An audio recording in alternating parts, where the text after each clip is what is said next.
మరి ఈ సబర్మతి జైలు ఏంటి? అది కూడా సబర్మతి సెంట్రల్ జైలు కూడా గాంధేయవాద పద్ధతిలో నడుస్తుందా? ఇది ఇంకా అద్భుతమైనటువంటి జైలు. ఆ, ఎందుకంటే ఈ జైలు 1895 అనుకుంటాను ఆ టైంలో నిర్మాణం చేశారు, ఎక్కడ గుజరాత్లో. ఈ జైల్లో ఉన్నటువంటి ఖైదీలను సంస్కరించడానికి ఎన్ని అద్భుతమైనటువంటి పద్ధతులను అనుసరిస్తున్నారో చాలామందికి తెలియదు. Indira Gandhi national open university, BR Ambedkar open university దూర విద్యను అందిస్తుంది ఈ ఖైదీలకు. అచ్చా.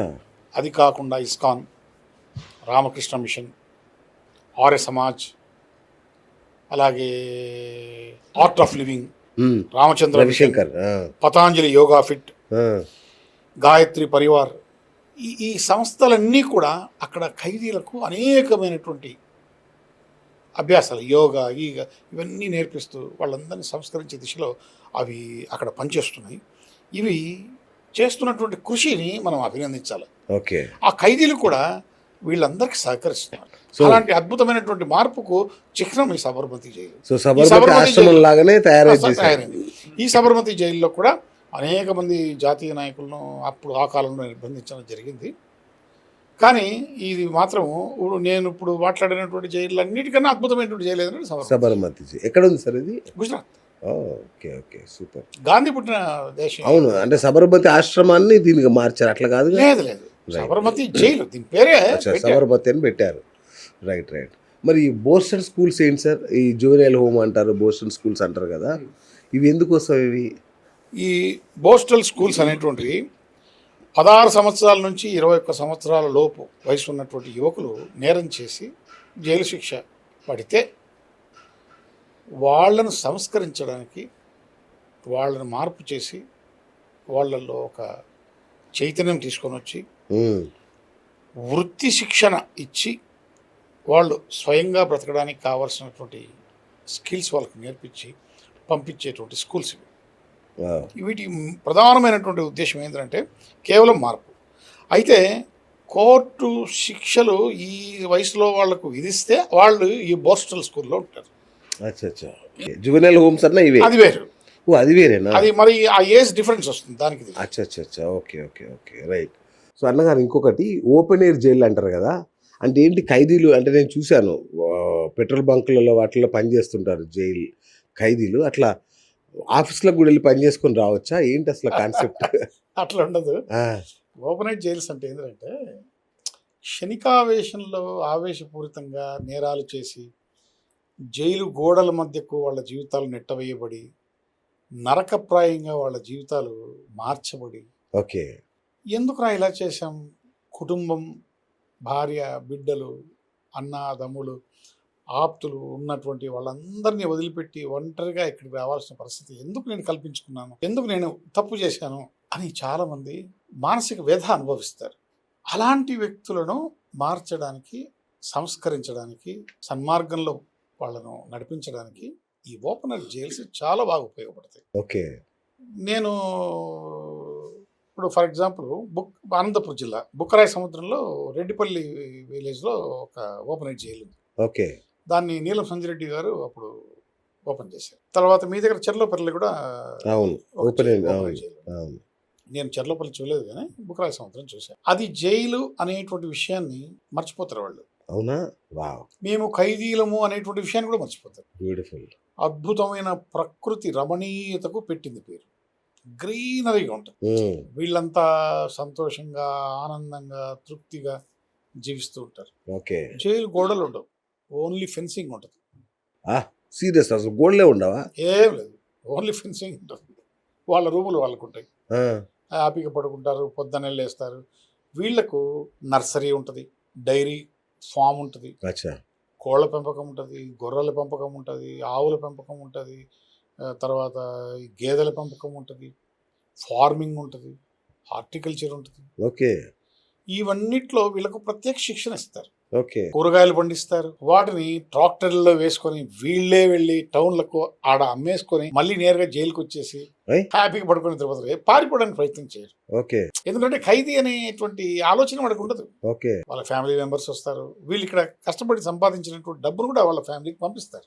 ఇదేదో బాగుంది కదా సార్, చాలా అద్భుతం. పోవడమే బాగుంది.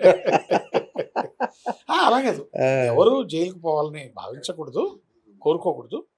బట్ అలా క్షణికావేశంలో తప్పులు చేసినటువంటి వ్యక్తులకు పడినటువంటి శిక్షకు వాళ్ళు ఇక్కడ ఒక సగం స్వేచ్ఛను అనుభవిస్తూ ఓకే. కష్టపడి కుటుంబానికి దూరంగా ఉంటారు తప్ప అన్నీ నడిచిపోతాయి ఇంకా. నడిచిపోతుంది. సూపర్. కానీ వాళ్ళలో పరివర్తనంలో మార్పు ఉంది.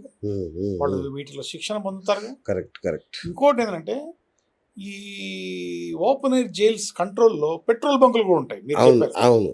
సో ఇక్కడ వాళ్ళు 8 hours డ్యూటీకి చేస్తారు. ఇప్పుడు ఎన్ని మిషన్స్ ఉంటాయో అంతమంది 8 hours డ్యూటీ చేసేసి వెళ్ళిపోతారు. వాళ్ళు పోయేటప్పటికి వేరే వాళ్ళు వస్తారు. అవును. వాళ్ళు 8 hours డ్యూటీ అంటే రాత్రి డ్యూటీ చేసి వాడు పారిపోడు. అంతేగా. పొద్దునే మర్యాదగా జైలుకు పోయి టిఫిన్ తినేసి రెస్ట్ తీసుకొని హాయిగా.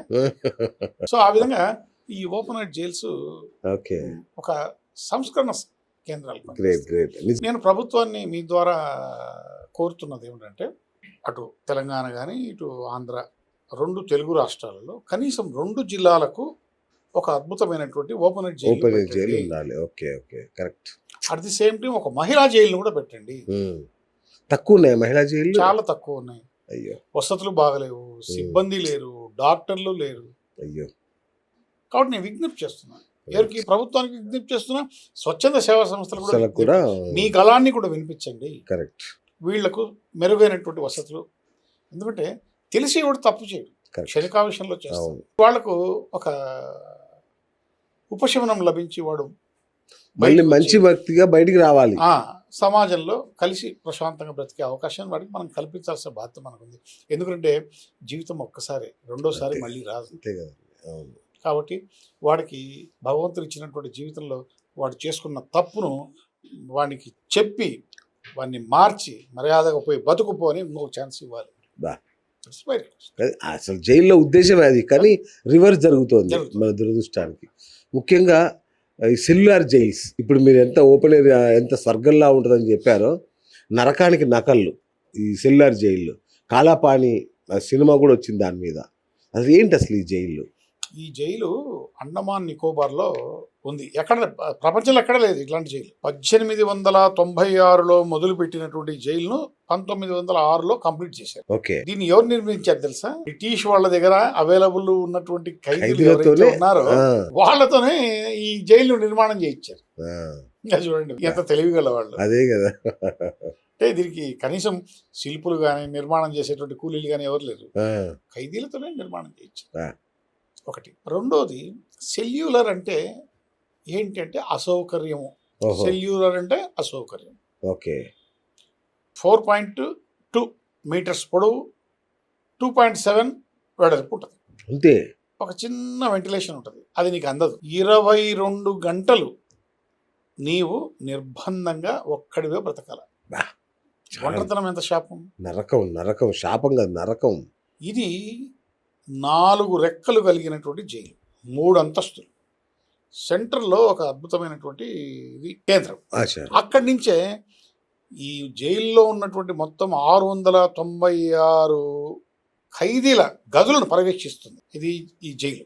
ఓకే. జైలు అధికారులు ఉమ్. వీళ్ళు అందరి దగ్గర పోరు, ఆ నుంచి చూస్తే అందరూ కనిపిస్తారు. ఆ, ఇటువంటి జైలు ఎక్కడ లేదు, ఇంకా ఉన్నాయి అలాంటి జైళ్ళు? ఎక్కడ లేవు. ఓకే. అమ్మయ్య. ఇప్పుడు ఇది కూడా లేదు. అదే అంటున్నా. ఏమైందంటే బయట ముఖాముఖి తెలిసినటువంటి రాజకీయ ఖైదీలు ఈ జైల్లో పక్కనే ఉన్నారనేటువంటి విషయం వాళ్ళకు తెలియదు. అంత ఘోరం.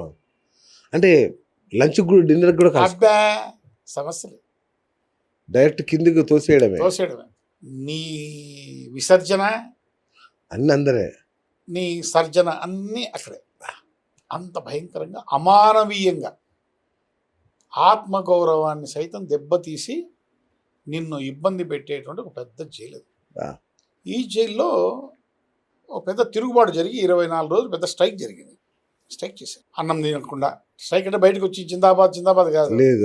వాళ్ళు అన్నం వేస్తే అన్నం తినకుండా బయట వేసేసి మేము చచ్చిపోతాం, మా పీనుగలను తీసుకొని వేయడం వేసేయండి అని చెప్పి ఆ విధంగా తీవ్ర అసంతృప్తితో వ్యవహారం జరిగితే మహాత్మా గాంధీ అండ్ రవీంద్రనాథ్ ఠాగూర్ గారు వాళ్ళు వీళ్ళతో మాట్లాడి, జైలధికారులతో మాట్లాడి ఆ సమస్యను పరిష్కరించేసి ఇక్కడ ఉన్నటువంటి రాజకీయ ఖైదీలను మా మాతృభూమి ఏదైతే భారతదేశం, అది అండమాన్ వేరే కదా, అవును అవును ద్వీపాలు, అవును, భారతదేశ జైళ్ళలో ఉంచండి ఇక్కడ లేకుండా అని చెప్పేసి అప్పుడైతే ఒక చిన్న ఒడంబడిక జరిగింది. సరే అది పోతే ఏమైందంటే ఈ సెల్యులార్ జైలు మనకు భారతదేశానికి స్వాతంత్రం వచ్చిన తర్వాత 1963లో గోవింద్ వల్లభ్ పంత్ అనేటువంటి వ్యక్తి ఈ యొక్క దీన్ని 500 పడకల ఆసుపత్రిగా డిక్లేర్ చేశాడు. Super super. అది చాలా అద్భుతమైన. దాని తర్వాత దీన్ని ఒక హెరిటేజ్ జైలుగా మార్పు చేసి సందర్శకులకు అందుబాటులో పెట్టి క్యూఆర్ కోడ్ పెట్టి ఈ గదిలో ఎవరున్నారు, ఈ గదిలో ఉన్నారు, అతని జీవితము, లైఫ్ స్టైల్, కథ మొత్తం అంతా కూడా అదొకటి పెట్టి లైట్, సౌండ్ ఇవన్నీ కూడా పెట్టి చేశారు. మొన్న నాకు తెలిసి 2006 అనుకుంటా, 2006లో 100 సంవత్సరాలు అయింది ఆ జైలు నిర్మాణం చేసి. శతాబ్ది ఉత్సవాలు చేశారు.